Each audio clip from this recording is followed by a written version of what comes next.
I mean, yeah, Cool. there's a UFO in that one, Oh shit, I which see is it now. really tiny. Yeah, like all those landscapes have UFOs, which is kind of like reference to like seeing that kind of stuff out here in New Mexico. That All right, happens well all. that opens it. Yeah, yeah, New Mexico. So Yeah, let's talk UFOs a little bit. sure.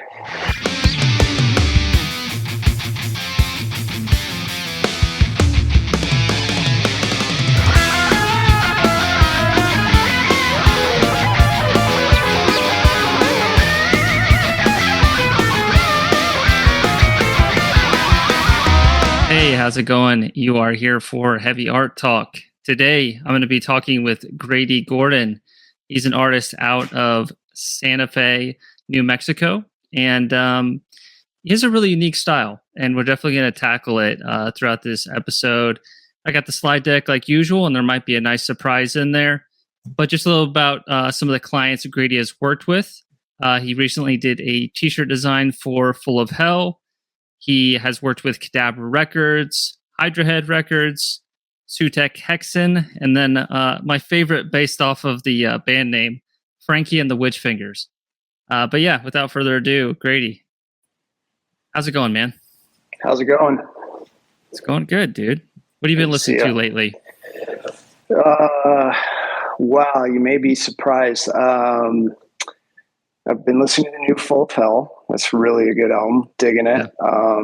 Their new one, and then that split with Nothing, I'm really digging as well. It's got like the clouds on it, right? On the cover. Yeah. Super, super cool. What else have I been listening to?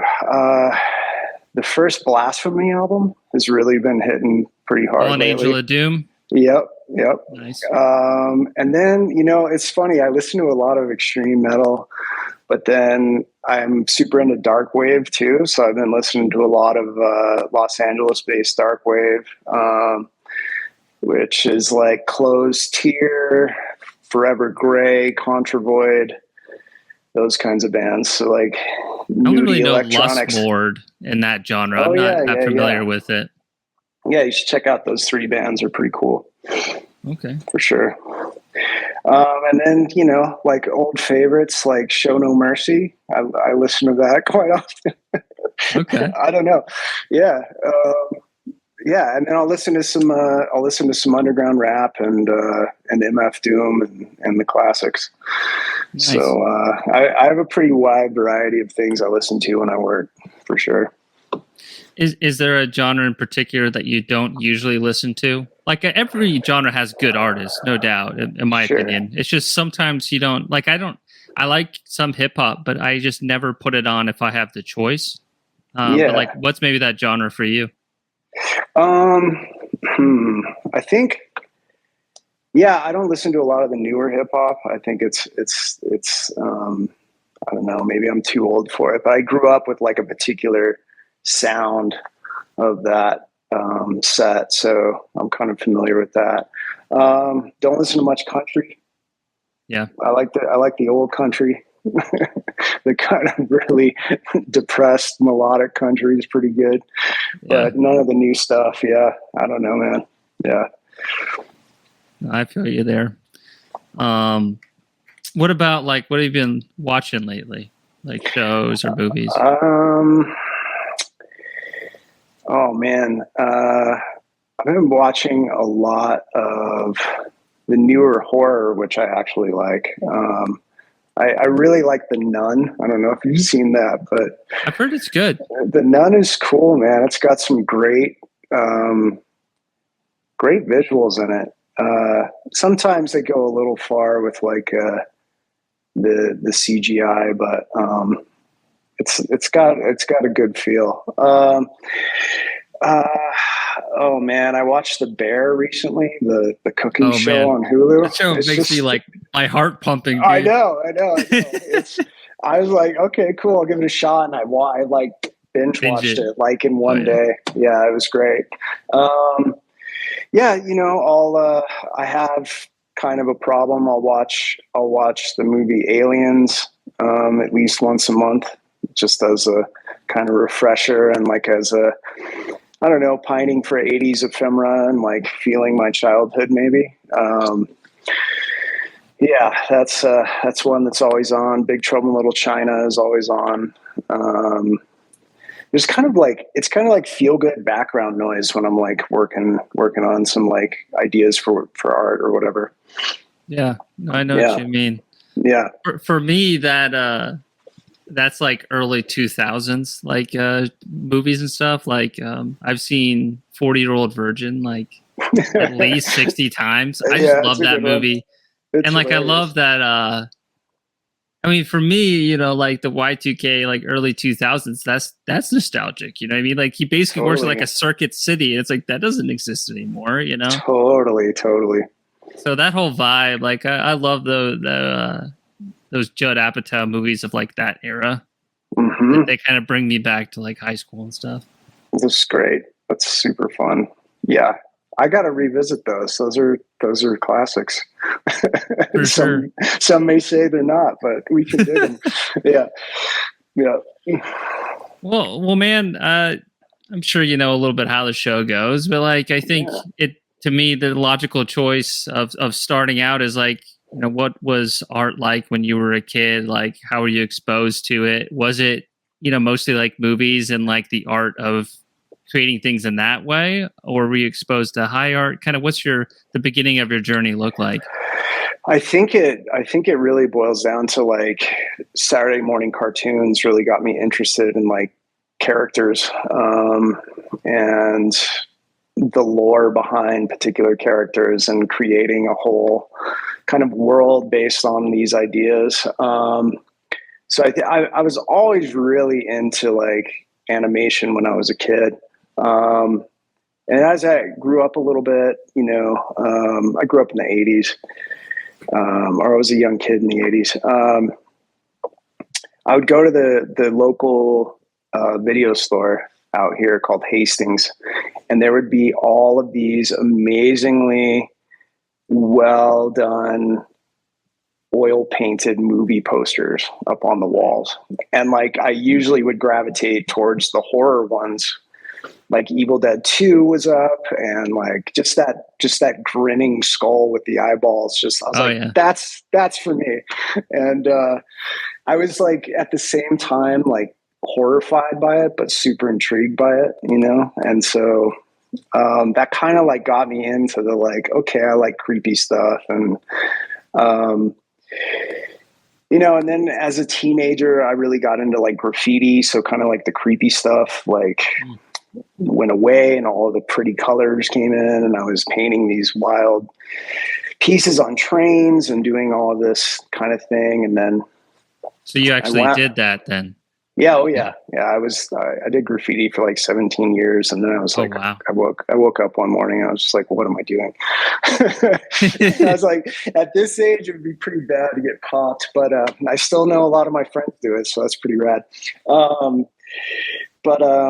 Yeah. And then I just I was drawing at the same time, but I didn't quite find a fit or a match that I really enjoyed doing until I got to college. Like in the early 2000s, I went to California College of the Arts, and I was studying illustration and didn't particularly like drawing, which is pretty bad for an illustrator. So one of my professors was like, you should go and try monotypes. And I was like, I don't know what you're talking about. And so he's like, well, it's a form of printmaking. And essentially it's like 95% subtractive method, because he saw I didn't like adding to the negative space necessarily.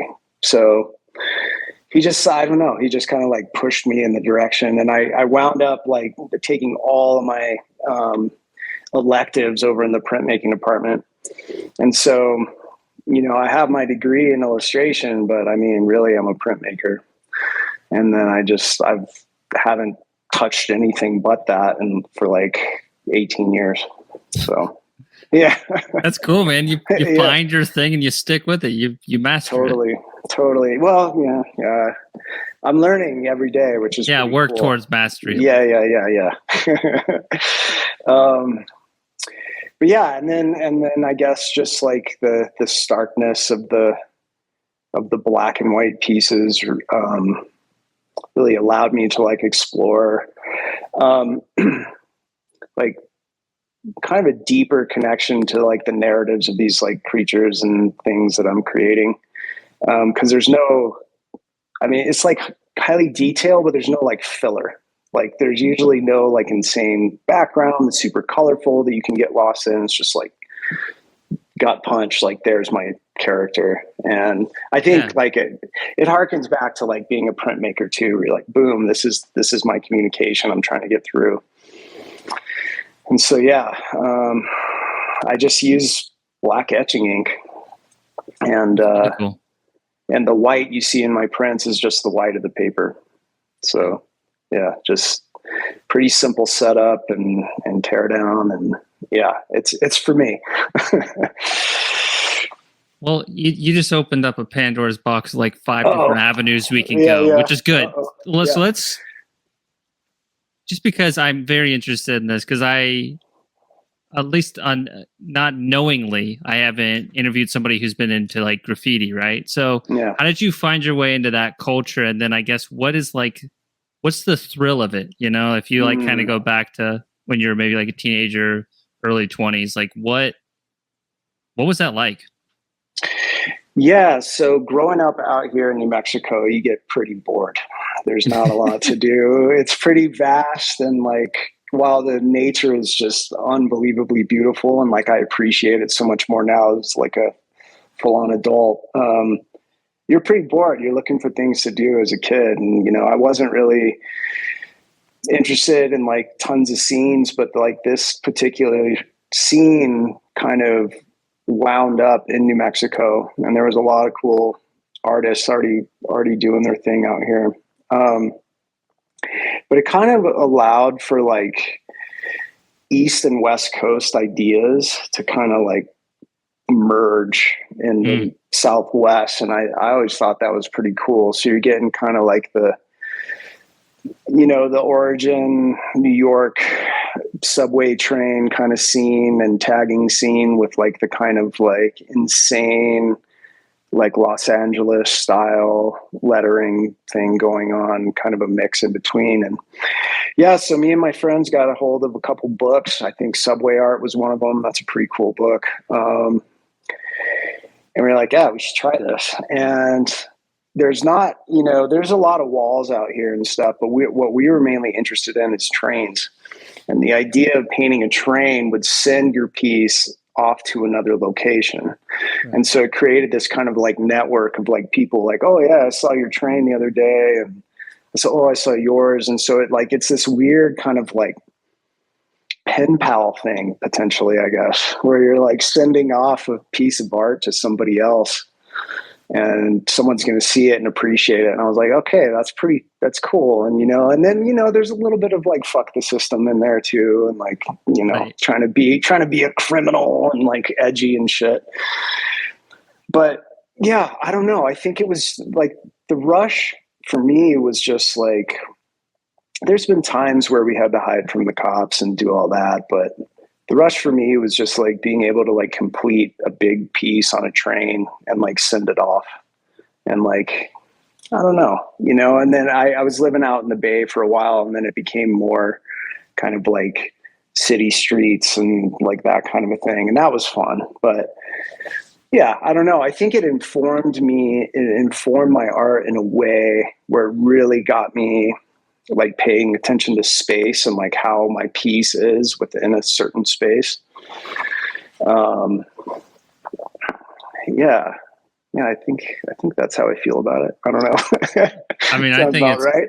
Yeah, really cool stuff, man. I mean, I've never personally tried it. I don't think it's really for me, but like the look of like, what I love is you see like a lot of really talented graffiti artists, and then each one has their own like look. Some have more of the bubble style. Some have more like, it almost looks like fucking Gundam Wing shit, Yeah. And like, dude, I love that stuff. Like that aesthetic great. And that look is like so cool. So it is. I've always been drawn to it, but I don't think I have the right temperament, especially now to like go out and do it.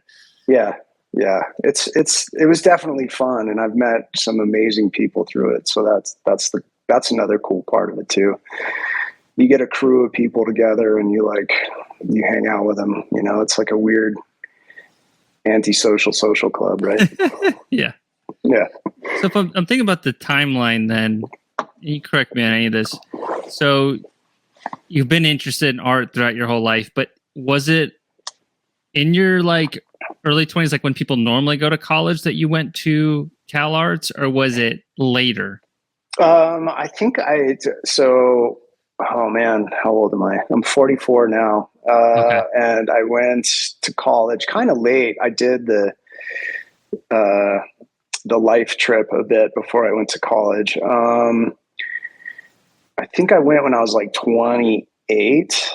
Okay. And so I was like done with partying. I was done with everything. I was just like really serious about art at that point. And incredibly in debt.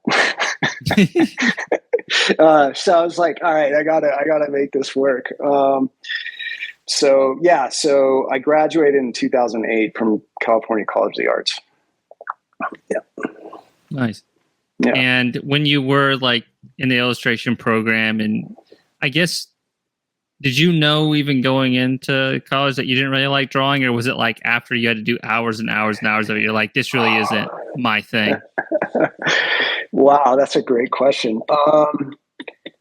I love to draw, but I knew that there was some sort of like brick wall up in front of like my progression, and I just couldn't get past a particular level. And I would try my hardest, and like I'm not really great at like working from life. Like I have this like weird synapse thing that happens where I just can't draw what I see, not like photorealistically, but right. And so like a lot of the illustrators in that program are like, oh yeah, I'll draw this person, this posing. And I'm like, this isn't working. And then, and some of the professors were like, what are you doing? Like your forms are off. Like,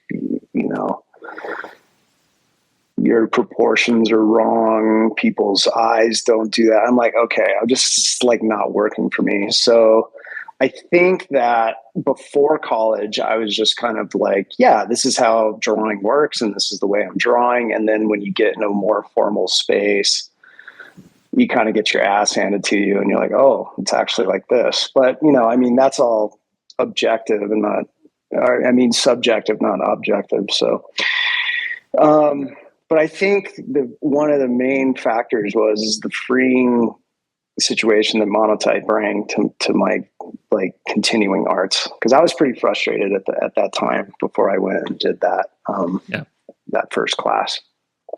I think that makes a lot of sense. Yeah, like, yeah. I mean, I can relate. Pretty much like self-taught, So then you learn things that create your style, but then you have to be kind of self-aware, like, being sloppy isn't style, right? It's only if it's intentional. So it's kind of a fine line, because like learning from experts and stuff is helpful, but there are times when you have to be like, actually, I'm going to decline that advice or instruction and find my own path. It's a weird thing, isn't it? Absolutely. And I mean, just speaking on my particular medium, like, people use monotypes as like a shits and gig kind of like print, it's because, it's usually messy and like people aren't paying attention, and they call it the painterly print, and you're trying to be Jackson Pollock with your opposite hand or something, and like come up with something cool. I was like, no way. I want it to be clean. I'm going to get all my edges right. I want my negative space to be perfect. So yeah, it's so true. I mean, it's like taking the advice and then turning that advice into something that works for you, I think is how it really boils down to, like progressing from that masterful advice or whatever. So, right. Yeah. In terms of Monotype, then, like, I get the sense, you correct me wrong, that your favorite artist or the stuff that truly inspires you probably isn't through that medium. So you're kind of channeling your inspirations through it. Is that about right? Absolutely. Yeah. I do really love printmakers.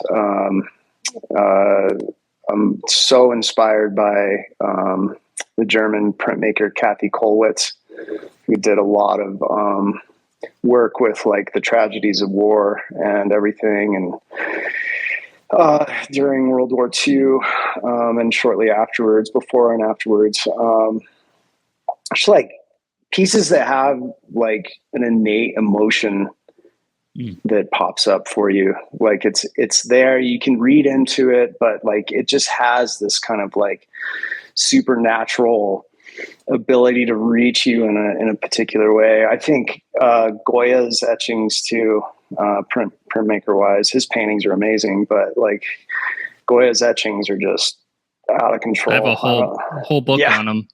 I'm looking. I got it right in Madrid when I went there, man. Oh my God, really? Oh, yeah. So it's all in I've Spanish. never seen one in person. Yeah. It was cool, man. Totally. So yeah, I mean, those are my printmakers that I go to a lot. Just they're amazing. Albrecht Dürer, of course. On the illustration side, I really love Virgil Finlay. Lots of amazing black and white stuff. I love Geiger, of course. Hey man, for good reason, dude. You could talk about great. Geiger and Frazetta all day, and I would still be entertained personally. You know, I know. I love Frazetta. I just find it so funny that the shapes that he was using. You're like, how? I've never seen anyone like that, but I love it. It's working. I know, man. I have this. I think it's a Tarzan inking right there. I look at it every day. It's a pretty good reproduction, but nice. Dude is a wizard, man. Totally. Well, I was having a discussion with some art friends the other day about like a Frazetta and Vallejo battle, and I was like, I don't know what to say. Like, I like the shininess and weirdness of Vallejo, but I like the dull, weird grays and curves of Frazetta. I don't know. Yeah. I had that same debate. Actually, it'll be, I guess at this time, that episode's already released, but with Ellie Joe.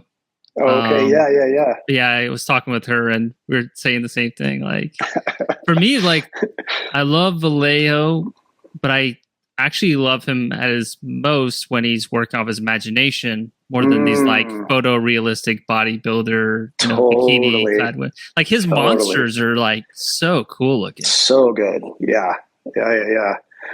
And then I would have like a mixture. I'd have a mutant child of like Simon Bisley and Arthur Sudam, and like that would be my perfect combination with the little Frazetta in there. So for like that's the perfect fantasy painting right there. Oh yeah. Oh my God, that's so good. And you'd have to probably throw in some Francis Bacon with that too. Yeah, I think. Bacon came up recently too. He doesn't really speak to me that much. Okay, but I mean, I respect it, and I've heard his. What was with Brian Montori? But he was talking that there's like, where's Francis Bacon from again? Do you recall? England. Okay, there's a exhibit that preserved his studio as it was, and it was apparently like messy as shit or something. You know what I'm talking about? I do. Yeah, I haven't seen it, but Brian was talking about it. I have a couple books, and like it's him in his studio, and he's just standing on probably like inches of oil paint tubes. God. And it's just like, like Francis Bacon's paintings, you can like almost smell them.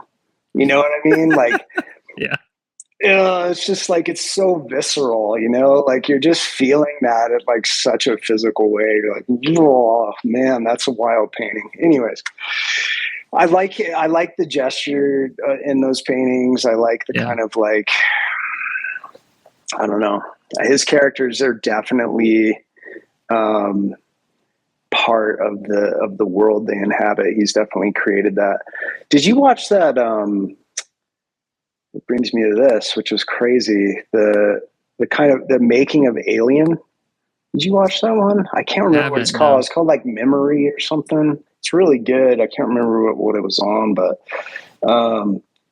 the chest burster is from Bacon. Really? Like, yeah. So Giger got some of the ideas from this weird kind of like thing that Bacon was drawing. I was like, oh shit, how did I not know that? It was so freaking rad.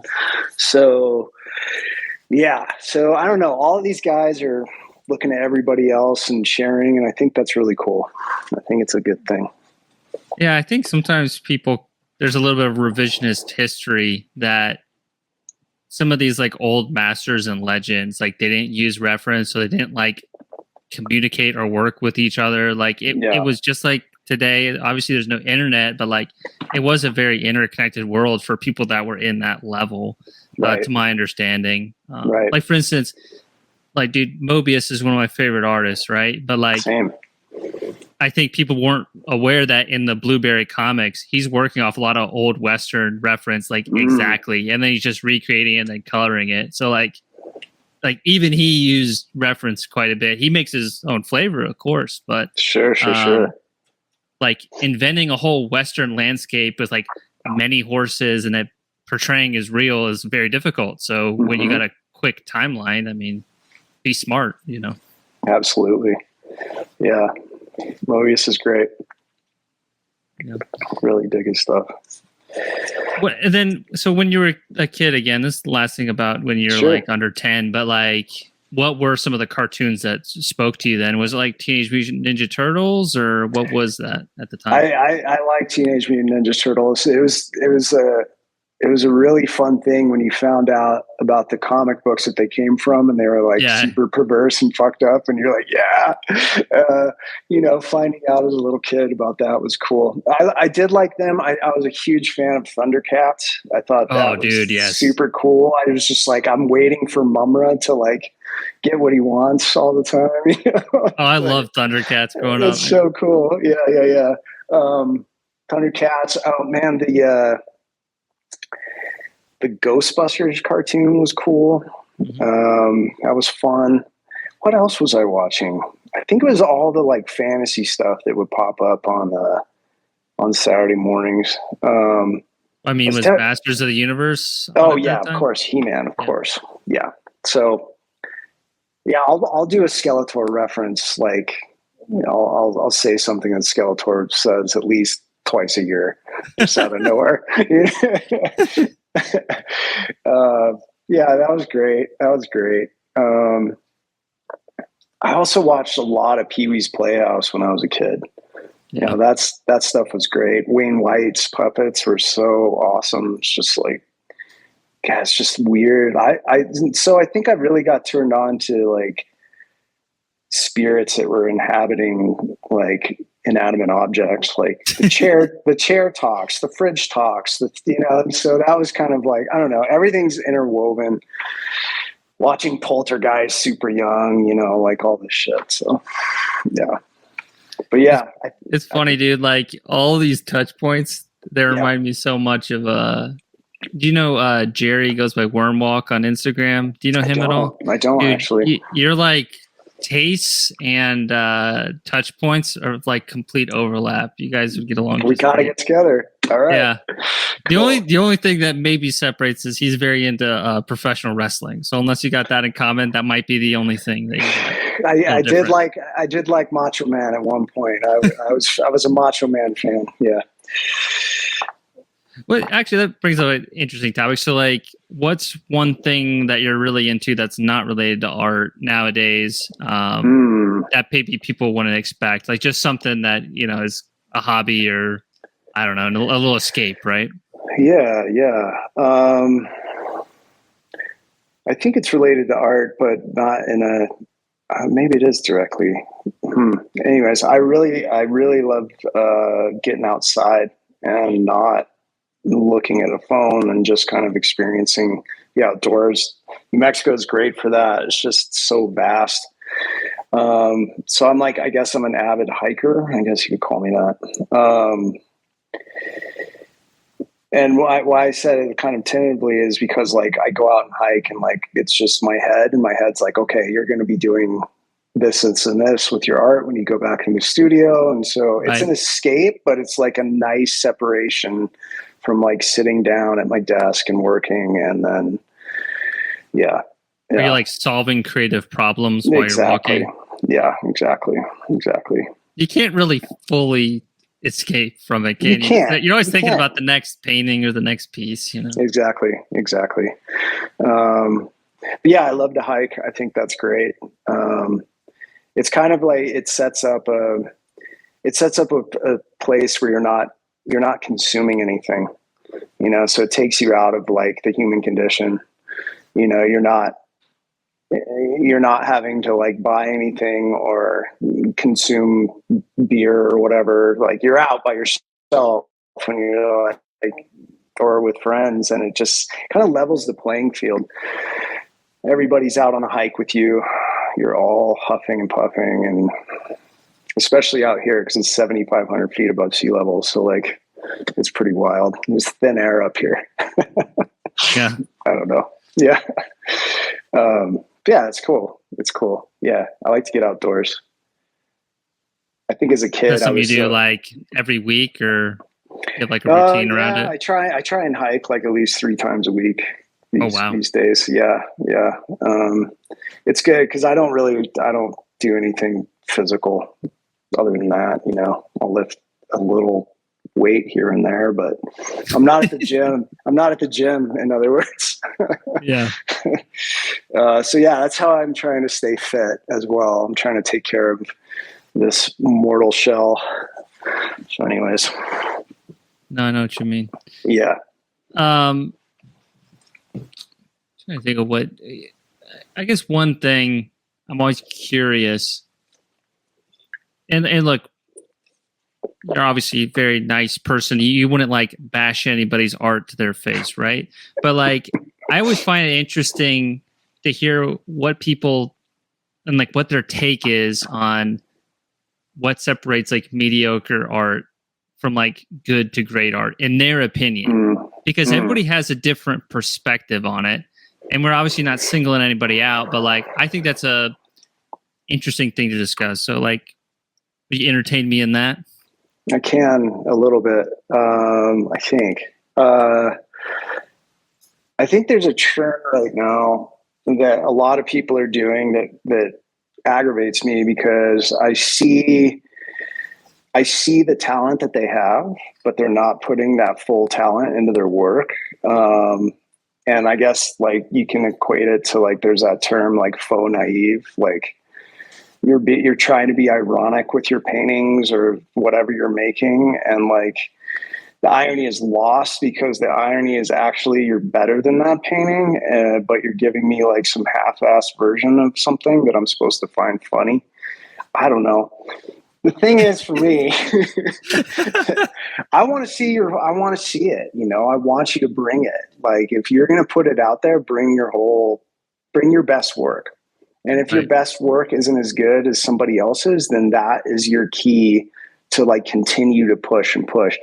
I don't like art as a competition. I think it's a complete drain, and you know, like everybody has something cool to say.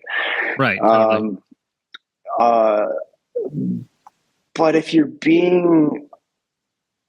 not being genuine with it, I think that's where artists fall short. And I think that might be the difference between what's like mediocre art and what is considered great art. Is like, if you're being completely authentic with what you make and you're like doing your absolute best to like push it out, that might be it for me. And like, there's so many like visual variances in that too. Like, it doesn't have to be like, I don't know, I go as detailed as I possibly can because that's what I like to do. It could be a very simple painting, but it's going to be that very simple painting done as best as that person can make it. You know what I mean? And so I think that's what it is for me. But yeah, so do you think a lot of that's out of people trying to like keep up with the pace of social media and just trying to be fast, or do you think it's laziness? What would you suspect? I don't know. It's almost like a style that's been picked up. Like, I think social media is part of it. But yeah, it's just kind of like this. It's this thing. It's like this made up zeitgeist that never existed. It's just this like thing that's like there. Is it like ignorant tattoos, but like paintings of that? Yeah. I guess, and like I find ignorant tattoos funny because I know what you're trying to do with that. Like, I don't know. I'm sure like there could be people that would agree with me. Like, I've spent as much time as I possibly can trying to get as good as I possibly can for this particular thing. And then to have some kind of like half-ass thing happen, I don't know, that like aggravates me. But that's me being an art critic too. So I don't know. I feel you. Man. Yeah. We're just chatting and just sharing rough opinions in the moment. So hot takes. Yeah, dude. Yeah. I know what you mean though. I think for me, if somebody's going to be taking art seriously, I would expect them to be close to, if not as obsessed as I am about it. Right. As just about every guest I've had on the show, they've all been obsessed in their own way. I'd say in a healthy way, the majority, but like that obsession is what, while you're on your hike and your walk, you're still thinking about the creative problems. And it's like, there's really no other way if you want to make your mark, I agree.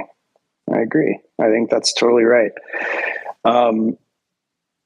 I think I'm also not saying there can't be fun in paintings, and there can't be like, it doesn't have to be this serious thing. Like I'm talking about some of my stuff. Like, I'll do like a Sears portrait of like the Grim Reaper, with like a happy face up in the corner. And then he's like, standing with his scythe.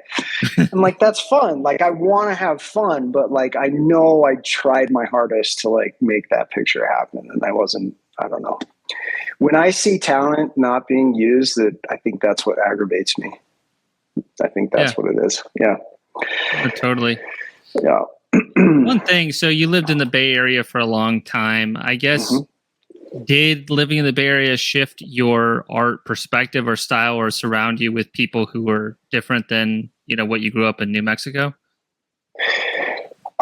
Yeah, absolutely. I think growing up in New Mexico, there was not a lot of contemporary art happening. At least I didn't see it. It was kind of mainly like the Great American Landscape and like art fair stuff. Yeah, like bronze sculptures and like stuff that like folks from Texas would come over here to buy, like that kind of thing, like Southwestern art, Native American art. I totally loved the Native American art being made, like the wood carved kachinas. Just that blew my mind as a kid. I was like, this is incredible. This is so beautiful. So that's kind of like what was happening out here. And then when I got out to the Bay, everything was just so contemporary and raw. And it was like the first like big city. I lived in Oakland the whole time, but went to school in San Francisco. And everyone was just doing the coolest stuff I've ever seen. And, you'd see them in Juxtapose the next month and you're like, oh my God, this is just rad. Yeah. And I mean, some favorites out there, like Skinner, super favorite, all-time fave. Big influence on me for sure. Hypercolor monsters. Oi. Yeah. So good. I don't want to cut you off, but I'm sorry. Please. I literally, you guys will see it on social media. I've been working on this painting, right? And the entire time I've been like, oh yeah, I'm like inspired by like 70s, comics with this one. Like I'm trying a slightly different approach. I literally colored in the monster, like kind of like a green. And then I looked at it after I was done. I was like, oh shit, I just made like a Skinner on Wish fucking painting. And like, I did not even mean to, but like, I literally like I mean, it's my own thing, but like it's like a complete accident. But I was like, shit, this looks like Skinner. It's hard not to, man. He's got such cool original work, man. I love it. Yeah. But yeah, continue. I'm sorry. No. Yeah, I mean, it was like, Dave Correa and Alex Party and all those guys were doing Zero Friends at the time. And I was just like super fanboy of that. And just really, really rad work coming out of the Bay. And just the kind of energy before, it was kind of like before the second tech boom. Like there was so many artists out in the Bay, and you'd be going to shows, you'd be meeting people, and it was just lovely. And then second tech boom happened, like no one could afford it anymore. And like, there's very few people that live there, at least from like the circle I was in. I mean, Skinner's still out there, but yeah, it's just, it was a huge difference and a great culture shock. And like, it really pushed me to want to make something that felt as unique as Skinner's work was, you know what I mean? And like, and so I was like, okay, I'll do black and white monotypes. That'll do it. And so, I was really into Batman at that point. I just liked the shapes and all of that. So I did like a series of Batman heads with like skull faces. And I was like, okay, I'm getting my chops here. And, that felt good. And then, I just did heads for like 5 or 6 years out there in Monotype. And then I finally started doing figures and then like single panel narratives and like that kind of stuff in my prints. And, I'm still working on figures, like heads feel kind of automatic to me at this point. But figures, I have to like sit down and really like work with them. And I don't know, if it feels good. It feels good to tell stories with my characters kind of similar to what I grew up with. I think that's maybe at the point where I'm at right now. So that's something that you're trying to work on in the next year and probably even after that. Is that going to shift?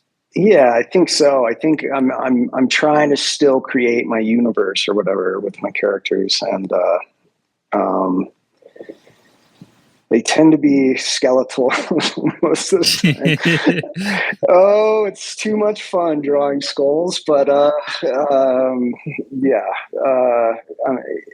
really influenced by different mythologies and folklores and things like that, cryptids and that kind of thing. So,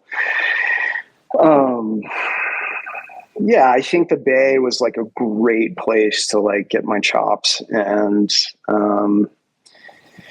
I knew I couldn't be a paid illustrator when I graduated school from there. The competition was just too brutal. I was like, okay, I just need to get a job. And so I wound up teaching kids art in San Francisco for like 13 years.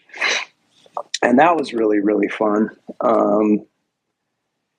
It definitely was cool to see the effects of being the cool art teacher to a young person. You know what I mean? Because how old were the students usually? Yeah. So it was a K-8 school, and I wound up teaching kind of the middle school for the majority of the time. So like 12 to 14-year-old kids. They're finally coming into like abstract thought and like all of that, but they're still sweet and like not dejected, and they work from a place without like, they're not worried about it. They just give you their like unbridled, like fearless stuff, man. The imagination is crazy, Yeah, I mean, I had a teacher in high school out here that definitely like pushed me to like consider wanting to do art. It had put some fire under me and faith in me, and I was like, okay, I'll give it a shot. So, yeah. I have a few kids I'm still in touch with. They're adults now. But they're like pursuing art, which is pretty rad. I'm like, okay, good. Yes. So yeah. That's great. Yeah. Mm-hmm. So I guess while you were teaching then, I mean, you were doing a lot of stuff privately just trying to keep working and improving? Like, is that what it looked like? That was the grind? It was. And like we had I convinced my boss, my art boss, Karen Richards, she's so great, still is, to buy a small press for the studio. And like on my breaks, I would just make monotypes, and so like I have my day job and I'm trying to crank stuff out. And like at that point, I had the day job. I wasn't really worried about money.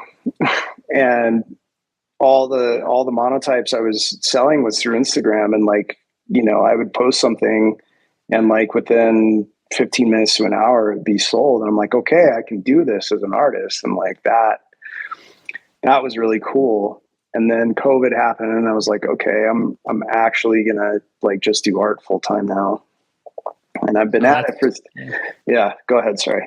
I was saying that's pretty recent then. Yeah, it is pretty recent. Yeah.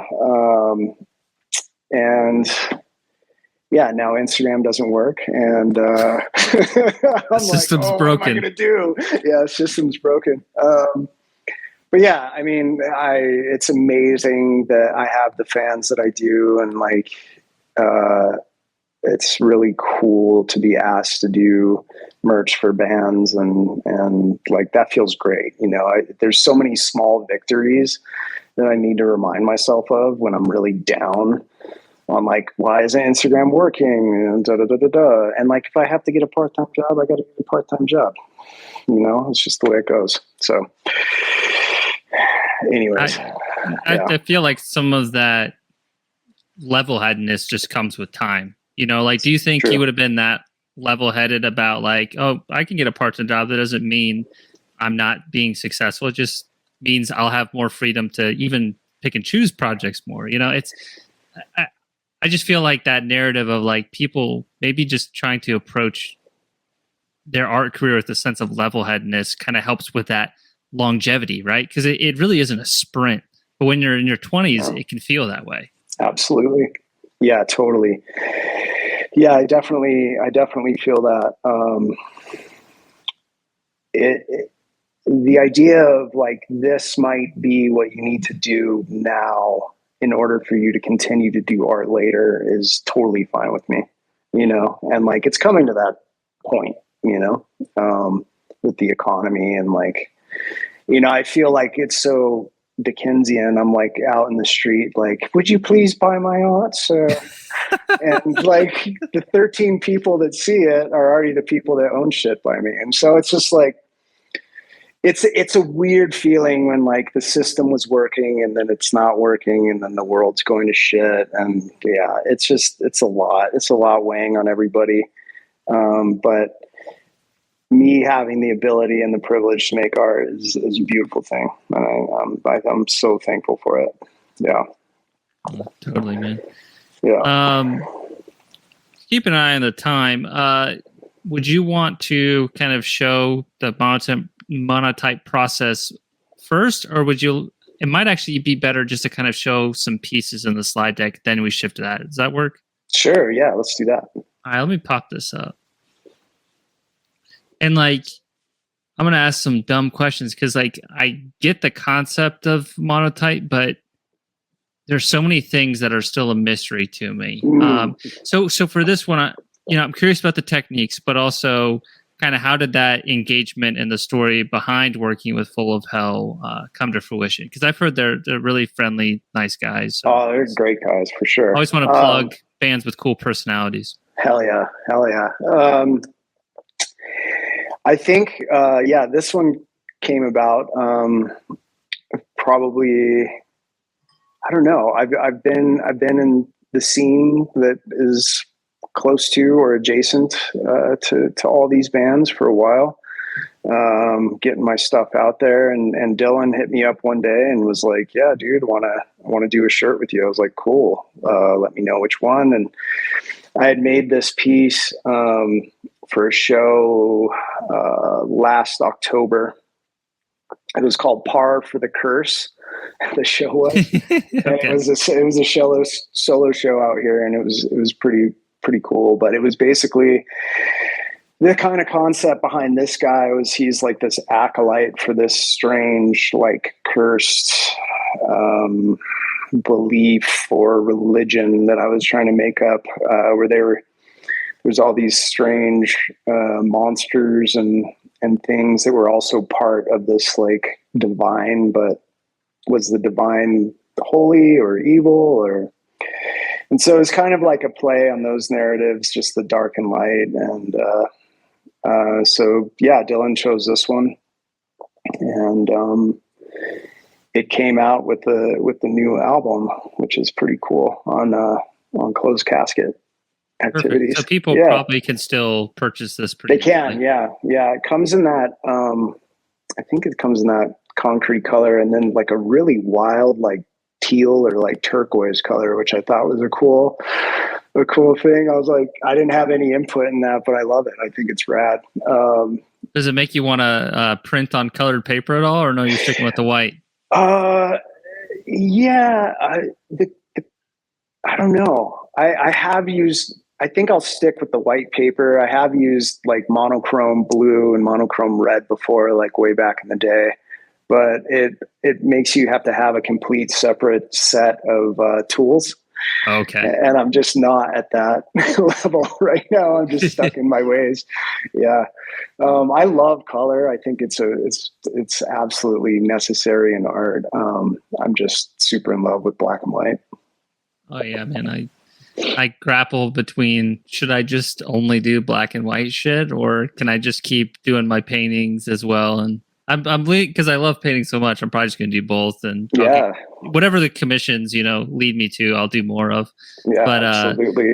Talking about this piece, man, like I love that shape of that kind of like figure in front of the skeleton. Like there's something almost kind of like, from a technique perspective, kind of like it's like there's like ink, and then you kind of like drag it into that shape. It's just so cool, like the sense of like gesture there, man. Yeah. So like, Monotype is 95% subtractive, right? So that shape started as a big like solid black worm shape, right, with the etching ink, and then I think.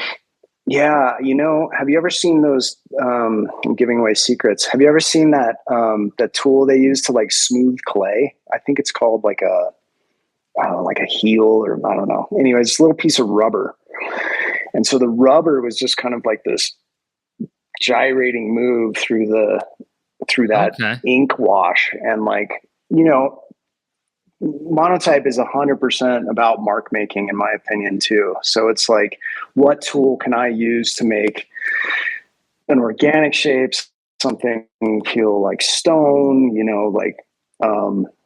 and so the tool range is really fun. I mean, you can get some of the coolest effects by just having a rubber glove on and like smearing through your ink and like. That's so weird, man. Yeah, I never think about stuff like that. That's crazy. Yeah. And so it is a bit of controlled chaos too, because you can guess what it's going to look like, but when it gets pressed into the paper, it might be a completely different animal, just depending on like how damp your paper is, how much pressure you're using. Yeah, there's a whole list of technical things that you have to like think about while you're being loose and like really gestural too. That way it reminds me of watercolor, Oh, it's highly technical, but there's a delicateness to it, Absolutely. Cool. Absolutely. Yeah. And then I'm just like so cautious of like, are there any errant specks of anything on my white paper? And so I get a Q-tip and I like fully make sure all my edges are clean and there's no excess anything anywhere that isn't just that character or the idea. And yeah, and so I think that's like as we were talking about earlier, like I'm really like pulling away from like the messiness of Monotype and really trying to like bring the very highly detailed, like sharp, crisp lines that you might see in a lithograph or an etching to a process that yields only one piece, which is fun. I think Monotype might be the bastard child of printmaking. So what you're talking about how your style is kind of a contrast from the really loose kind of stuff you're talking about. Like, what would be the archetypal like artist for a Monotype, just so I could see what is the thing that this is compared or contrasted to, if that makes sense? Oh man, I wish I had an answer for you. There haven't been many people who are known for monotypes. I think I have a Canadian friend. Well, he's from the Bay, but he lives in Canada now. Mark Johnson. He's absolutely amazing, but he does really precise work too. Okay. I can't send you to a messy monotype artist because they're not known for it. Maybe, it's like I said, it's kind of like, it's a warm-up thing. It's a practice thing. Like, I don't know. It's called the painterly print, so I don't know. A lot of mystery here, Yeah. I'm going to say me and a handful of other people. Yeah. Okay. I got another question. The shirt itself, how did the reproduction on a garment work with this type of design? Because there's like grays in there. Mm-hmm. There's a lot of tiny little, almost stippling looking stuff. Like, yeah. I mean, there's got to be some sacrifice there. Yeah, I think definitely the halftones, as good of a screen printer as you are, like the halftones are going to take a hit. And you're going to lose a percentage of your grays and the minute details. This shirt looks great. I have a few other shirts too that I could show you as well. Of some of the bands I've worked with. Yeah, sure. Whenever there's an opportunity, I'll sure. make it bigger. Sure. But yeah, I think, if you send it to a printer who knows what they're doing, it'll definitely come out close to your vision, which is nice. But you are going to lose some stuff in the halftone. Absolutely. Totally. It's hard to scan these too. Like the scan, I'm like probably terrible at Photoshop as well, but it always comes out like way blacker than the actual print is, which is hard to manage. And I'm still working on that for my scan pieces for sure. Yeah, same. Yeah. It's always something, man. 25 years later, you'd think they'd figure out how to get a perfect scan in, but nope. I usually have issues with the coloring, though. It always brings out more reds than me, so I have to turn the red down. I mean, my scanner's decent, but I always have to manipulate stuff afterwards. And I don't even know how to use Photoshop. I'm literally using the max preset, like auto level stuff. Right. And that's all I use Photoshop for, is just like correcting my blacks on my pieces. It's crazy.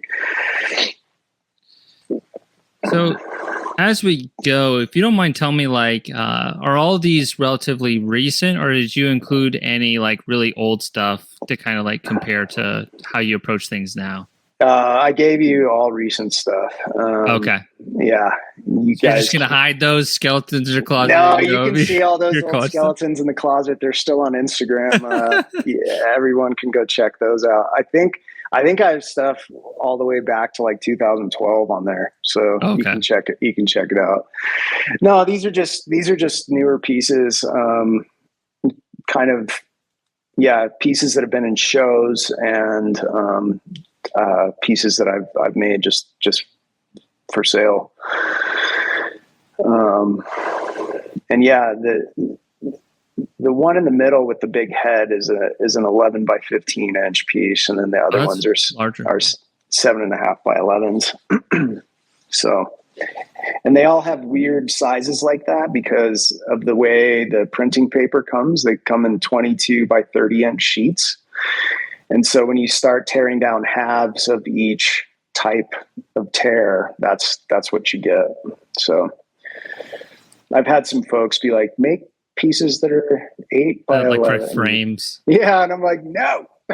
Learn how to use a mat, to make it look good. Yeah.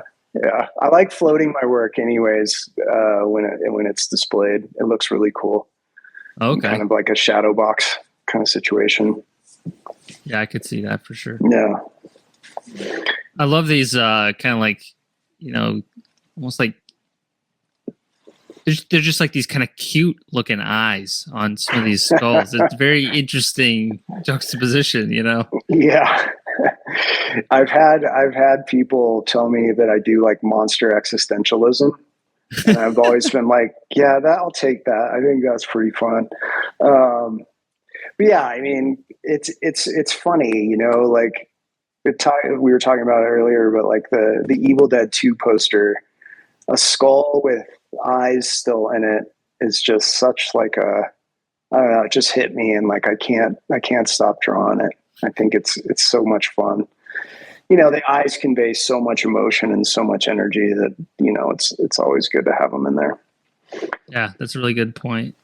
But yeah, the Grim Reaper especially is hilarious because that's like what I was talking about, like the Sears portrait. Yeah. I see it now. Yeah, totally. So it's like, smile for the camera. Okay. Put on your best polyester suit. Let's go. Yeah. I'm really drawn to the third one from the right. Just like, there's this artist, I don't remember his or her name on Instagram, but what they do is, I talk so much about watercolor. It is like one of my favorite mediums. But like what they'll do is they lay down really thick water on the paper, and then they're basically shaping that water, and you really can't see it, but they're like making faces or whatever. And then they just drop a shit ton of like ink or black watercolor paint, and then it creates the shape. It looks a lot like that because there's always cool like water textures in that figure on the right. It really draws me. Yeah. That's such a fun technique to do. It's always interesting to see what comes out of the black or the void, and I mean, yeah, Monotype's kind of like that too, because I have the like chunk of the figure filled in pitch black, and then I'm using all these tools to kind of bring out the details. And it's interesting. I think I'm so from the hip with this stuff. Like one particular shape or move will definitely inform the next, and like sometimes a piece goes a completely different direction. If I make an interesting mark, it'll like change directions really rapidly. Yeah, makes a ton of sense. Yeah.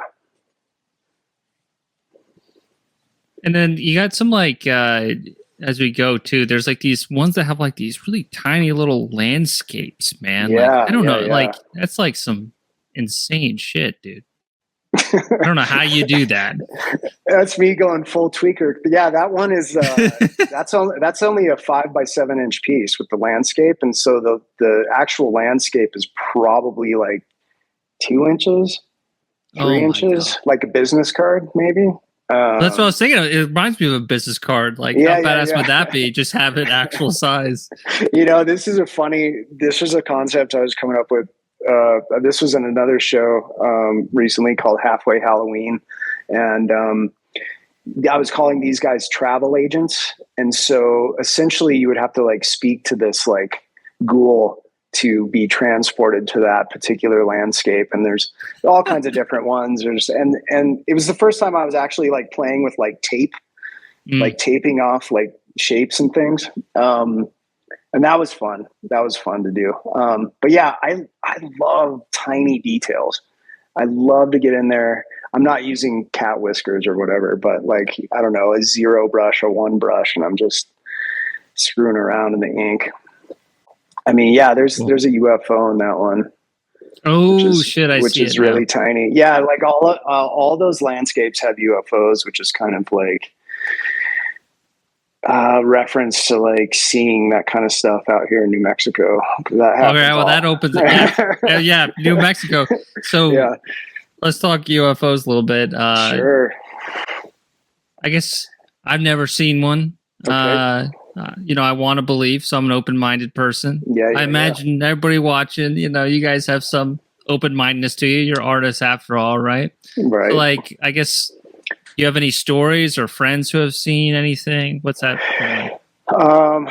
We have been out. I say we because it was the graffiti dudes. We've been out painting trains in the middle of nowhere out here, and you look up, and like the sky is so vast, you can see all the stars and some planets. The Milky Way can be seen out here. It's crazy. There's like zero light pollution, and you look up and you've been told what a satellite is, and then you start seeing something fly at 90-degree intervals, and you're like, that can't be right. That's not right. And man, that was like late 90s. So like none of the weird like internet, hoaxes or any of that were going on. And right. It's a weird feeling to see something, it's like that kind of uncanny feeling where it's like, the hair on the back of your neck stands up if you're feeling like something super paranormal or whatever. And yeah, it's weird. I've never seen anything close, but they're definitely in the sky doing some weird things. I saw Starlink or whatever the hell that train in the sky is out here, and that was actually really frightening to see too. But that's just, I don't know anything about that. It was like Elon Musk's like satellite that gives internet to people. I don't know, but it looks like it looks like a train in the sky. It's freaking crazy. Oh wow. Yeah, it looks like a centipede in the sky. It's just like it's so weird. It's so weird. But yeah, Santa Fe is pretty weird, but like New Mexico in general, it's just like it's a very strange place. A lot of folklore, a lot of death here, a lot of strange stuff. I've seen a fair share of ghosts out here. There's some stuff. There's definitely some vortexes and some pathways to other dimensions out here. Yeah. So, and like the older I've gotten, it hasn't really occurred. I've kind of made peace with the supernatural portion of my life, I think. But as a younger kid, I would see that kind of stuff often. I had this job when I first moved out to California. I was living in Santa Cruz, and I had to deliver papers in the middle of the night. It was like the only job I could get. And I was driving around one night, and I was on a single lane track in the mountains, and I pull past this guy who was like completely gray and like full, like kind of like Civil War soldier kind of looking gear, but like no shirt on. And I'm like, oh, it's just a tweaker because like Santa Cruz. But like when I drive by him, I'm trying not to hit him because he was just like, so what are you doing up here in the middle of the night, mountain road? And he does this thing where he like curtsies and like bows to me. And I was like, that was just not cool. And so I step on the gas. And the problem is I got to turn around up at the top. Yeah. And I go back, and he's in the exact same spot, and he does the exact same thing. And I was like, all right, that had to have been a ghost, man. That's just too freaking weird. He was like gray, like literally the color gray. And 2 nights later, I was like cresting a hill, and in the fog, like, I guess they were ghost horses, but like essentially these forms like walked through the hood of my car. And I was like, all right, man, this is wild. This is just too weird. Yeah. And when I was living here, I was living in a spot where we had, I think it was like a poltergeist, because we'd have our dishes. There's no earthquake. I mean, there are earthquakes out here, but nothing like California. But had our dishes in the rack, like in the slots. And like one night woke up to somebody yelling and then a dish like being thrown in the kitchen. And we're like, okay, this is it. This is proof, man. I don't know. I want to believe in all of this stuff. I've seen some of this stuff. I don't know. Do I reference all of this in my work? Who knows? It's fascinating, man. Yeah. Back to the work. Yeah. Unless more stories emerge as we go. That's all right. I don't expect you to, say every single one and like the story behind them, but I like these two on the right quite a bit. The one on the far right, I think it's really interesting, that kind of like little shadow foot thing. Like it's kind of like a demonic foot. You know what I'm talking about, coming out of the figure? That's like an interesting, like little choice. It's playing off that good and evil kind of thing, I think. Yeah, totally. And those two pieces are some of the like reimagined tarot cards. Oh, okay. So the one you're talking about is the World. And yeah, I really like a hard shadow in my work. And it's just fun. Like I'm really into silhouettes right now, and just doing like a silhouette of a foot. Like it's on the Grim Reaper too, behind the horse's belly as well. So it's like a really fun kind of technique to mess around with. And then of course her right arm is with the trident thing is all black as well. Yeah. And I do pay attention to like light and shadow, but there's times where I like to break it like this and just be like, oh, this is spot color. This is like covered in this black. Right. Yeah. So I think that's where I was going with that. I really like using just like pitch black in my work, and it's taken me a while to like get to this place where I feel comfortable using it like that, for sure. There's something kind of scary about using like pitch black, like in somewhere like for a long time in my work, like until I really started like really studying people like Frazetta and like Bernie Wrightson, I would, instead of like obscuring stuff, everything had to have a ton of detail, but then you realize that obscuring in darkness brings out the important details. So it's an important kind of lesson to learn, and however whatever medium you use, that essence of like knowing when to just cover that, highlight this. Right. Right. Yeah. Yeah. It's really fun to do. Yeah. So that's the Fool on the left, the tarot card. I don't know if people can see it, but there's a silly little dog in the left-hand corner. It's always fun to draw. Oh shit! Once you see it, you see it. You see it. It's hidden there.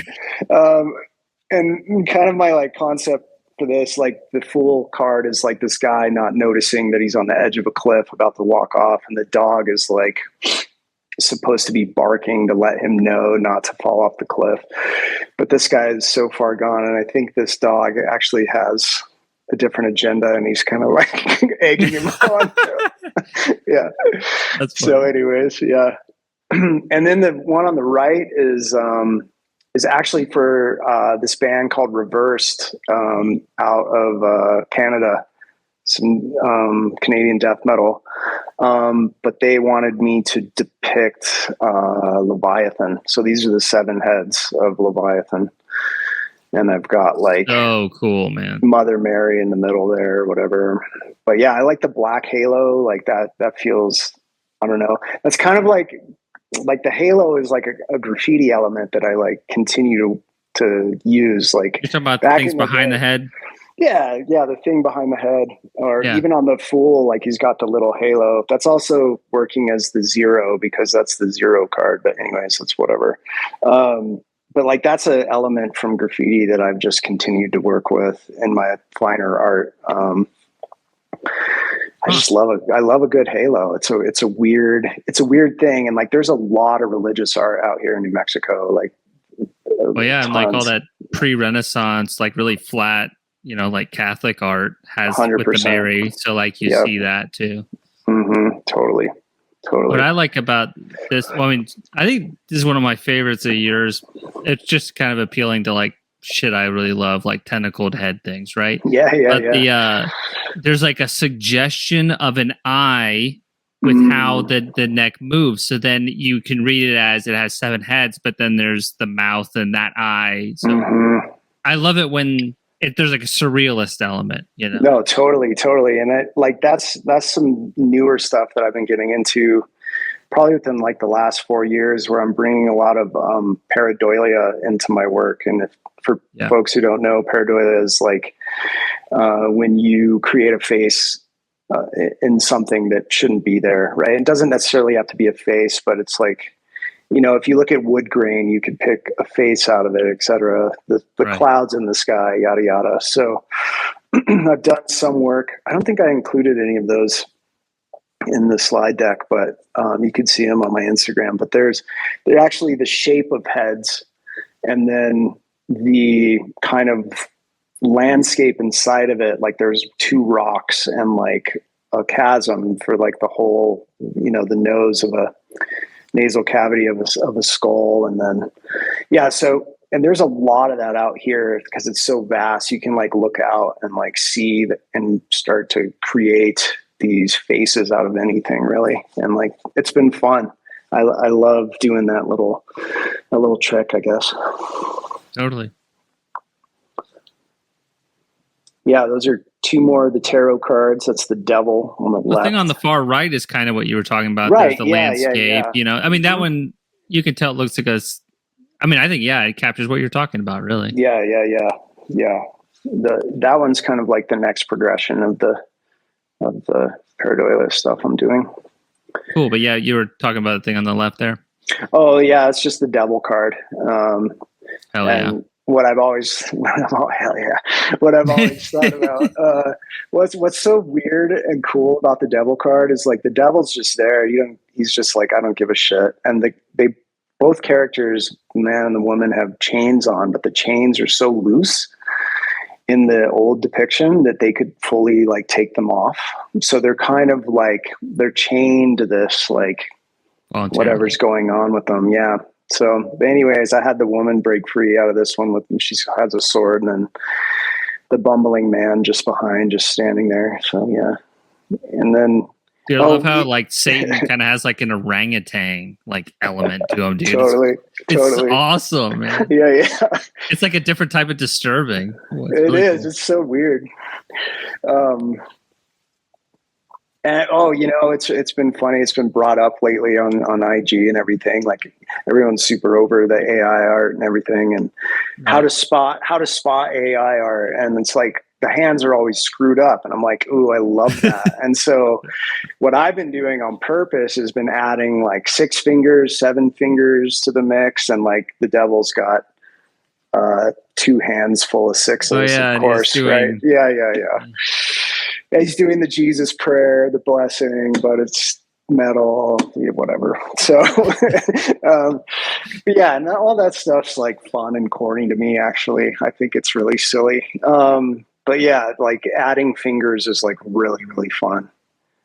I feel like I remember having a conversation with Skinner. He's like, your characters are always like, they're just so conformed to like being like human monsters and stuff. Like where's all the crazy tentacles and like the 7 arms? And I was like, okay, cool. So like that's another like a challenge. Call back to that. Yeah, and that was like years ago, but like but all this new AI stuff with like the hands are always fucked up. I'm like, yeah, they are. All right, let's go. You're just dialing into it, huh? Yeah. I'm like, that's handmade, man. Look at all my weird fingers. Yeah. Anyways. Yeah. And then the chariot on the right. Okay. And that was fun. They've got the 2 little sphinxes or whatever, but they're more kind of like, they're almost kind of like xenomorph like in this one. Mm-hmm. Which is one of my favorite characters ever created. I just love it. Yeah, I love how we'll touch on it later, but I love how you, I love your version of the xenomorph. Oh, thank you. It's fun to do. Oh, yeah. Yeah, dude, these landscapes in the skulls, such a cool concept, man. Like, and the one that's like kind of like a fortune-telling ball there. Mm-hmm. That's really cool. Ponder the orb. Yeah. Exactly. It's fun. It's kind of merging the 2 things I'm really passionate about. It's skulls, and then like being outdoors and like in vast places. I think I was calling these the horror vacui, which is like fear of not having everything filled in, or like the fear of open space. It's that old art term or whatever, but it's fun to get in there with so much detail. Yeah, the ones on the right, those are smaller works. I think the top skull is like a 5x5 inch piece, and then the one in the middle is an 11x15 with those characters. I actually have that one. Maybe we can show that. Oh yeah, do you have it right there? Yeah, I'll grab it. Hold on one sec.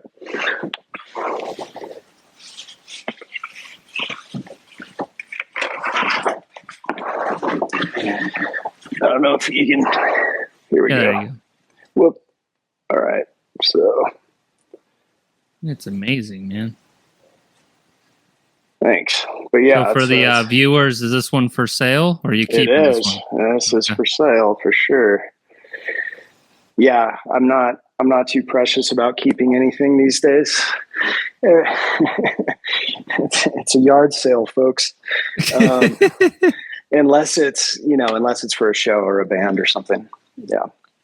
But this how do you determine like, oh, I'm using this for a show and I'm holding on to it? Like, is it all because of the theme? Or yeah. Whenever I'm in a show, I always make new work. I can't stand what I made, a few weeks ago or a few years ago. So I'll always try and make new work. And I'll usually try and have a theme in it. So I'll make a series of loosely connected narratives in the work, which is okay. Yeah. And these, I think that recent one was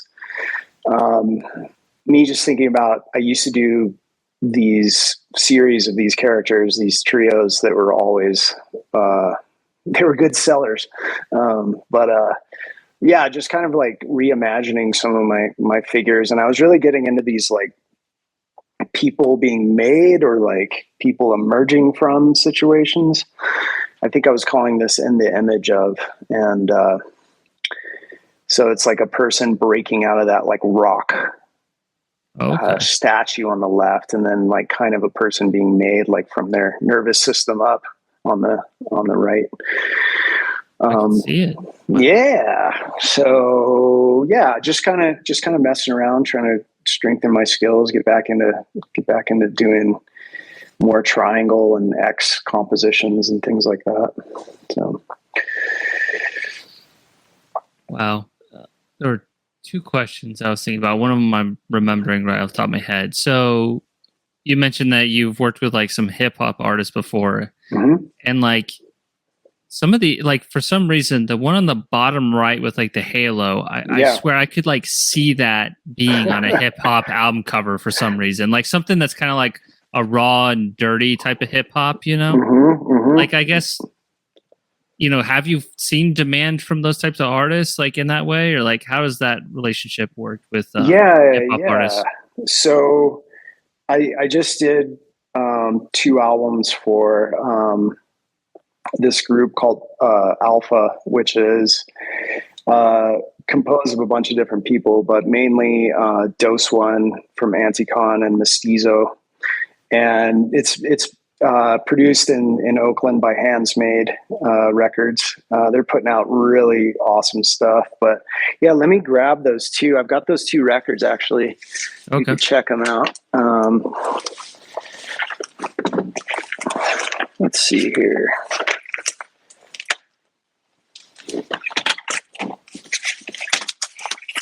So this was.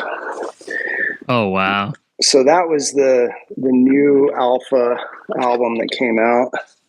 Damn. It's got this really cool gatefold. That looks so cool. That is frightening too. Yeah, like some super, super good production on this. Like they really got the halftones right. Yeah, they got every detail there. Yeah. Those are quite disturbing. Yeah. And then this is the new kind of single that came out. Completely different vibe. Yeah, which is called Mini Headed, and I actually did stop motion animation monotype work for a video that was released. So each one of these heads represents one of the rappers. So, oh my God, I'm all reversed. So anyways, the kind of beholder is this dude, Self Jupiter, and then Aesop Rock with the skull, Dose in the middle, Buck 65 on the top right, and then Mestizo is like the werewolf over here. But yeah, you can watch that video. There's a link in my bio on Instagram. You can check that out. It's a pretty rad video. But I think the process was like taking a picture every 5 seconds. And so I was like making these faces while these guys were rapping. And they're not necessarily like synced up with the mouth and like making the words and stuff, but it's like this really cool kind of like assemblage of these monsters, this many-headed thing. It's almost like Leviathan or Kraken or, you know, whatever you want to call it. So that was a cool project for sure. But I'd met the hands made guys out in Oakland, and now Dose lives out here. Super New awesome Mexico? dude. Yeah, he lives in Santa Fe, and super good friend of mine now. And it's awesome to get back into rap and hip hop, because it was some of my favorite stuff as a kid, and then I kind of went more metal for a really long time, and now I'm getting back into it. It's really, really fun. Yeah. I mean, this happens with every guest, but like the more I like talk and like find more about their work and like how it's made, and like, I don't know, man, I just like have a whole new level of like being blown away by your stuff. And I'm not trying to like build you up, but like, it's just like, it's so different. And like, I don't know, I can see all the love and care that goes into it.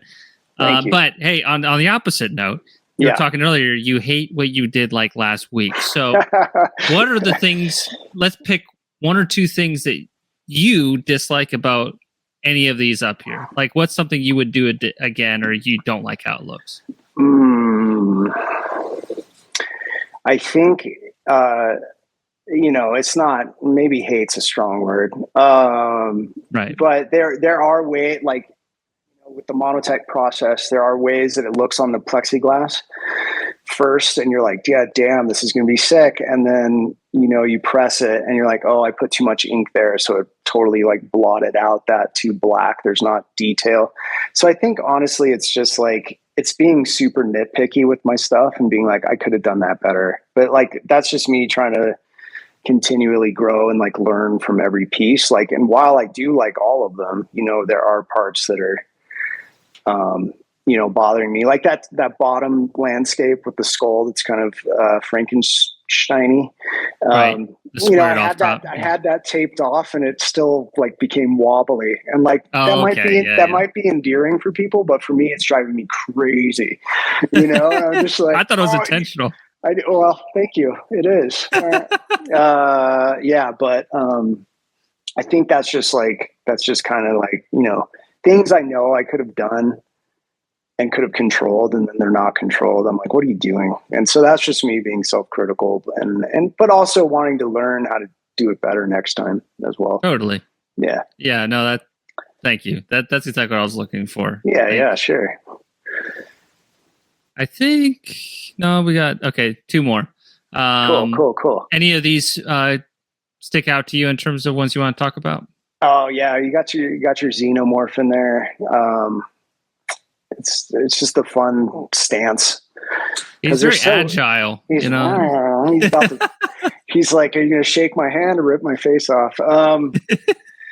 Which is what I like about them in the lore of the movie series and comics, is like, and you even hear Ripley say it in Aliens, they don't kill you. They just want to put the face hugger on you. So they take you to the hive. So, you know, so it has like this weird, I don't know, the xenomorphs always have like a weird, like in between space from me.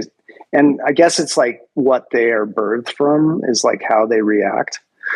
And so, yeah, they are very much like humans, because they are ultra violent, but they want to continue their progress in the universe. I don't know what it is. Something like that, maybe.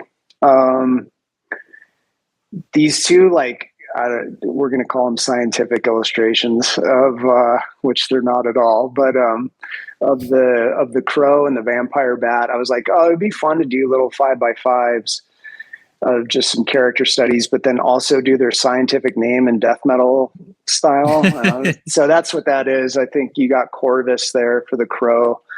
And then I can never say the vampire bat scientific name right. It's like Desmodontinae or something like that. So that was fun. I might continue with that. It's fun to draw from nature, the nature is metal thing or whatever. Yeah. Which was kind of a direct on the nose of that. And you got the xenomorph head, but kind of as like a taxidermy. And I think that harkens back to watching Predator Part 2. And when Danny Glover winds up in the spaceship and he sees all of the skulls that Predator collected, and one of them's a xenomorph, I was like, that blew my mind as a kid. Yeah. Nice. I was like, what? And then, of course, you have the really shitty Alien vs. Predator movies, which are fun, but they're just like, they're bad. But yeah, I've been really getting, the one on the right is fun. I've been getting into like using tools to try and make these stone stone textures. Yeah. And the stone texture comes from a brayer, which I'll probably use in the demo, but yeah, just an ink roller. Okay. And then also some makeup pads. Seen those. Yeah. So, and just painting cracks is really, really fun. I used to paint a lot of cracks in my graffiti too. So maybe I'm experiencing like this whole shift back to that. But yeah, there's just some more fun recent stuff. So the one on the left is my depiction of the star tarot. Okay. And usually that one, it's a strange picture in the old, did my ear pods go out? I can hear you. Okay. I might have to switch. So that's an old depiction where the woman is actually like, her foot is like on the water, and it just looks so strange. And I was like, well, what if I fully submerge this person in the water that they're dealing with? And of course the water is pitch black here, so it's a little bit of a different feel. And yeah, on the right, 2 more travel agents, okay, for that recent show. Yeah. And one in the middle, there's something really uncanny about that one. I think that one's especially successful. Like, I don't know. Is that one already sold? That one is not already sold. Okay. I might talk to you about that one. Okay. Sweet. But there's something, it speaks to me. Nice. But yeah. It's kind of, I really like how I did it. It's like a very desert kind of scene with like a beast, like almost like I don't know, like the skull of a chupacabra out here or something. I don't know what it is. You probably hate it now. No, I'm kidding. No. It makes me like it even more. Man. No, sick. Yeah. So it was just this idea I was having with like speaking to this particular entity to travel to that space, I guess. But yeah, each one of these has its own little flying saucer and kind of otherworldly element going on for sure. Very cool. Well, man, do you want to get set up for the demo? Yeah, let's do that. All right. So now that, we just kind of went through some of your work and stuff, I talked to Grady before this interview, and he wanted to kind of like, or we both decided it would be really cool for you guys to see how this monoprint process works. So he's actually going to record a demo, and I'm going to plug it into this interview.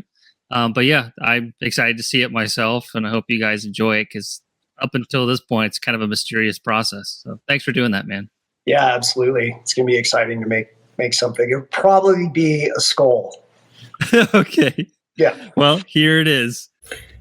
Okay, so I basically put down a full black, and now I'm using these makeup pads to kind of bring the shape of this skull out. Surprise, surprise. It's going to be a Reaper. I think I'm going to have it be sort of like a stone face, kind of like some cemetery kind of headstone situation. I'm using this brayer, this roller, and this roller has like a bunch of old etching ink on it. And so it's kind of created all this like interesting surface, this interesting texture. So when I roll it, you can see it like picks up some of the gaps. And so that has been a fun thing. It's kind of a tool I made to simulate, I guess, rock. I don't know. It sort of looks like that to me. So After I have my initial shape down, what I'll do is start blocking in the details. So I'll work on the eye sockets first. So I'm just bringing ink back in, and then I'll subtract these shapes as well.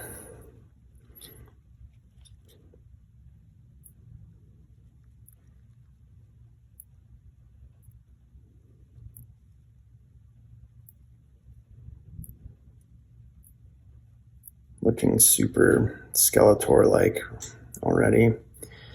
Must be in the air. Okay. I really like to use rubber brushes, and this has a nice wedge, but my initial kind of like finding lines and passes I like to do with a rubber brush. Get some interesting texture in there too. You can kind of like oscillate it a little bit like that, and it creates shapes like that, texture like that. It's kind of interesting.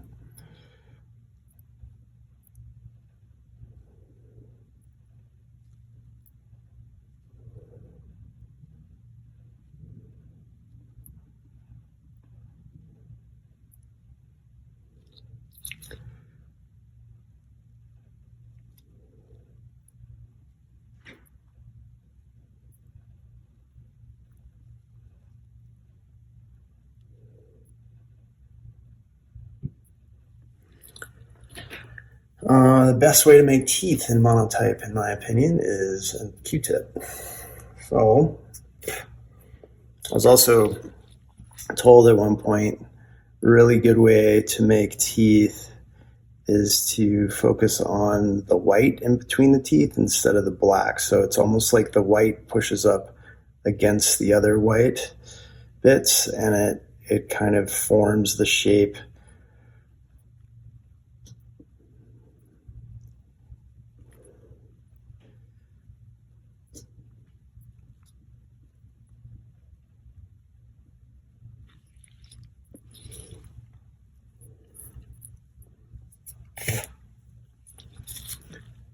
We'll have a bit of an open mouth. A bit more menacing. I don't know. Sometimes clenched teeth are more menacing, honestly. This guy's like spazzing. He's just like joyful. All right. Bring the black back in. Okay, cool.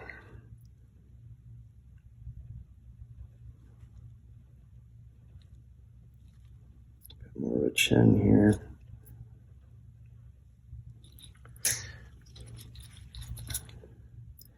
It's really, yeah, it's just pushing and pulling with the light and dark. It's very, I mean, I'm essentially painting. I'm just using etching ink and the subtractive method, inductive method. Bring in a bit more of a highlight up top.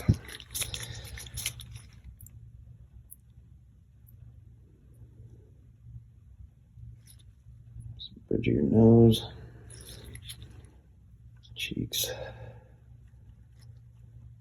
chin. Switch this nose up a bit.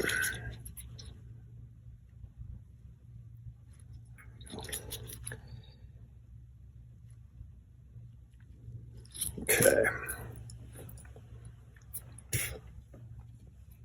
Bring some eyes in.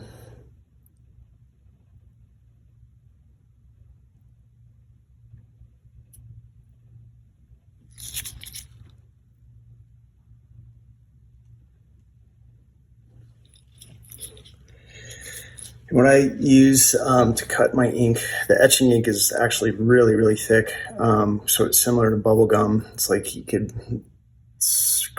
like that. It's that thick. I don't know what that noise was. Anyhow, this is my mixture of Gamsol, which is odorless mineral spirits, and then burnt plate oil, which is the vehicle for etching ink. Very similar to linseed oil for oil ink. Oil paint. So what I like to do is get a bit on my fingertip and bring it into the eye and then create the iris and pupil out of that. So I'm going to do that at this point.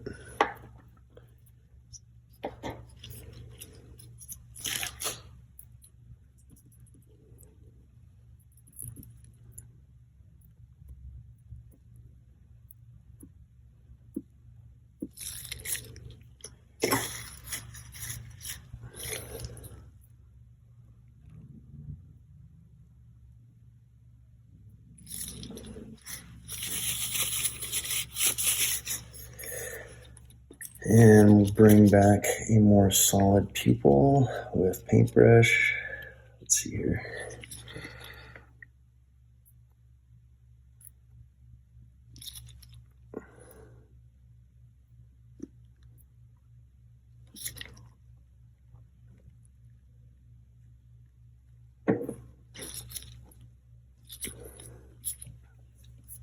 And I'm working on plexi if it's not obvious. Probably have done at least 500 prints on this plate, so it's worth the $9 or whatever it was that I bought it for. The space I'm working in, these registration lines are for a 5 by 7 inch piece of paper.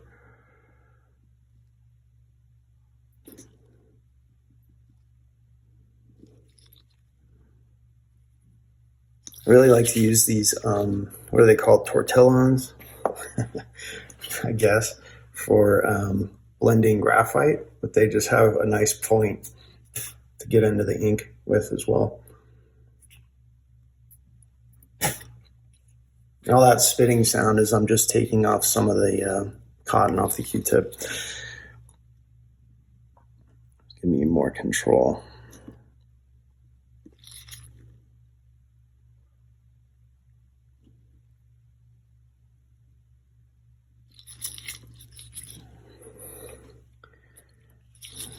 Make this socket a bit larger at this point.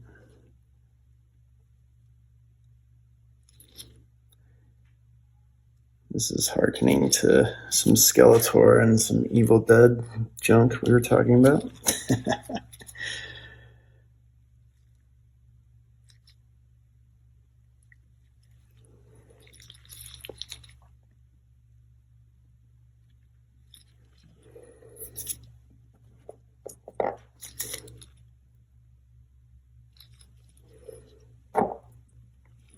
Let's see.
Definitely in my crack phase. That's a funny thing to say. Just so much fun to paint.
So I'm just using Q-tips to get the edges I want, making sure everything is nice and neat.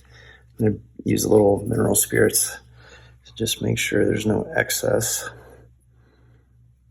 ink anywhere. Cleans it right up.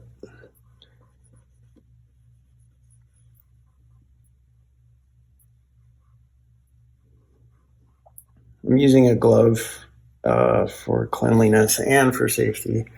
This oil-based stuff can do a number on your health.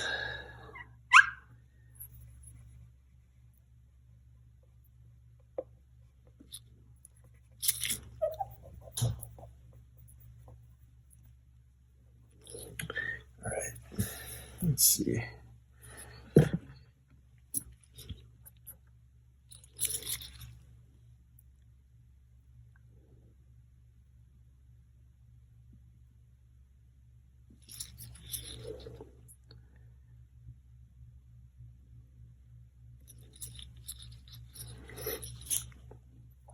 Go back into the teeth, bring them out even more.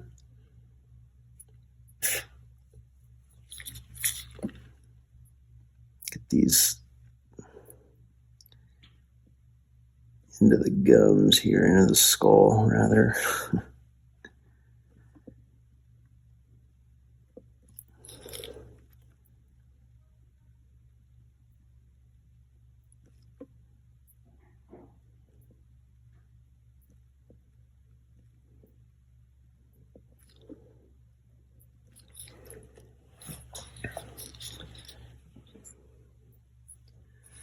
Maybe I'll bring a little texture into the cowl as well. Let's see, what can I use?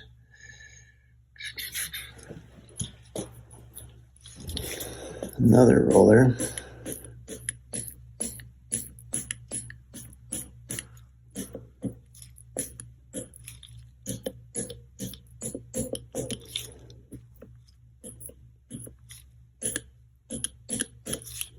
All my pretty masking, I just ruined it. I'll have to go back and do it.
Get some thinner lines going here.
We'll take some chunks out of this, make it appear rock-like.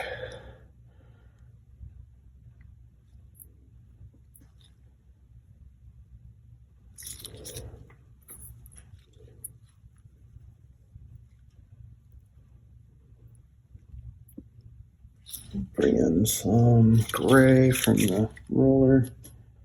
Let's see if we can get it.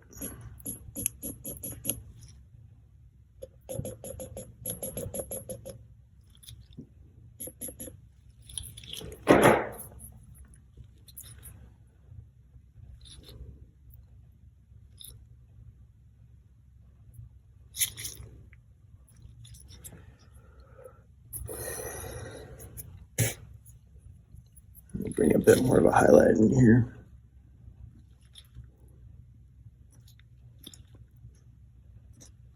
Why does the stone statue have flesh eyes? I don't know. It's fun. Why do skeletons have eyes at all? Hey. All right. We can just do little details.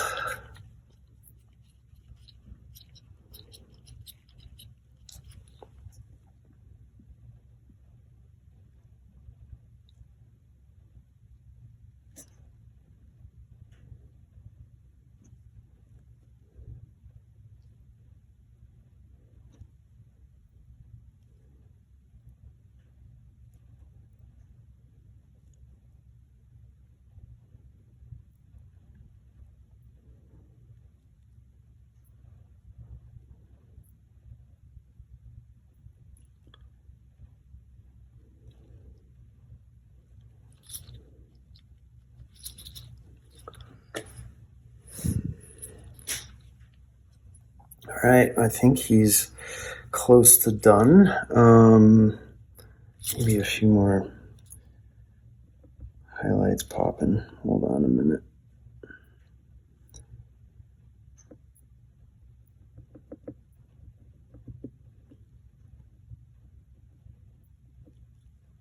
Oh wait, I'm going to use one of these again, and I'm going to get some mid-tone gray just where the cowl is covering the head. Let's see if I can pull it off here.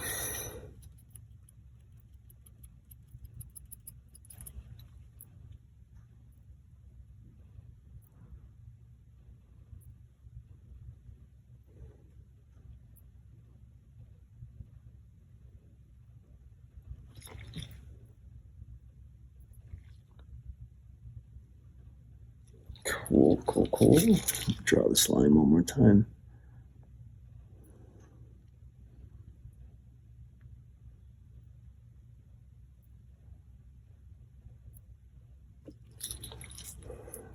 right. So what I'm going to do is get my press set up and then soak my paper, and then we will print this and I'll show you the result. Cool. So as we're kind of getting towards the end here, I'd like to ask just one more question just to get your take on it. But for artists who are, trying to find their way, find their style, find their methods, and just kind of go from being like beginner to intermediate to like an artist that can get some kind of success in whatever capacity, I guess, what advice would you give to that type of person? I think that what helps you find your style is working in series. And being a printmaker, I guess that's kind of, I'm partial to that. But if you have a particular style, if you have a particular character you draw, if you're interested in any kind of subject matter, I think doing a series about that subject matter to the nth degree is how you become a better artist, because it allows you to explore more kind of ideas than just the normal way that you draw that character or the scene. And so giving yourself the freedom to like explore all different ways of how to approach that particular composition character is the way to go. And I think everyone draws a particular way. Everyone has their own style. Paints a particular way, makes prints, etc. But I think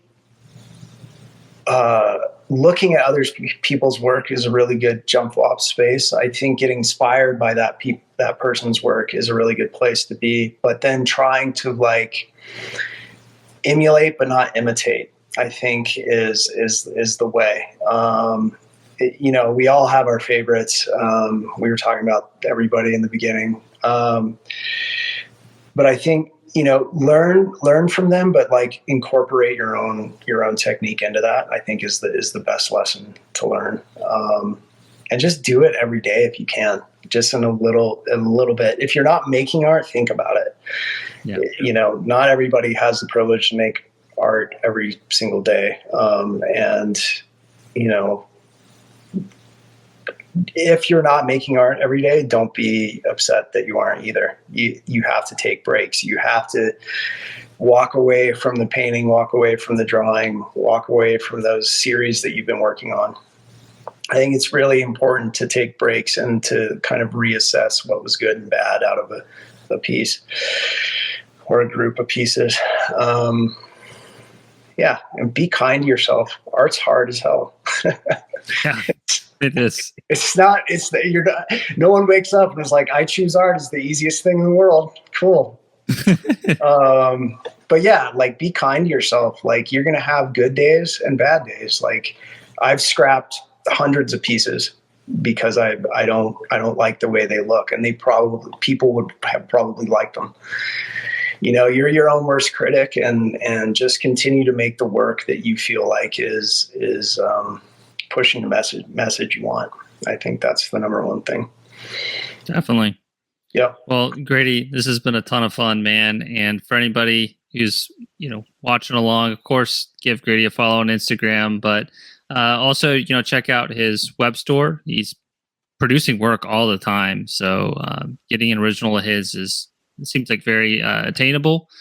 If there's any merch or records that he's done art for, support those musicians and artists as well. And just kind of do what he said, like be kind to yourself in terms of your art journey, and be kind to others too. I think that's absolutely. Mm-hmm. But yeah, Grady, dude, this is a ton of fun. Thanks so much. Stay behind for a minute. Everybody else, thank you. See you next Thursday.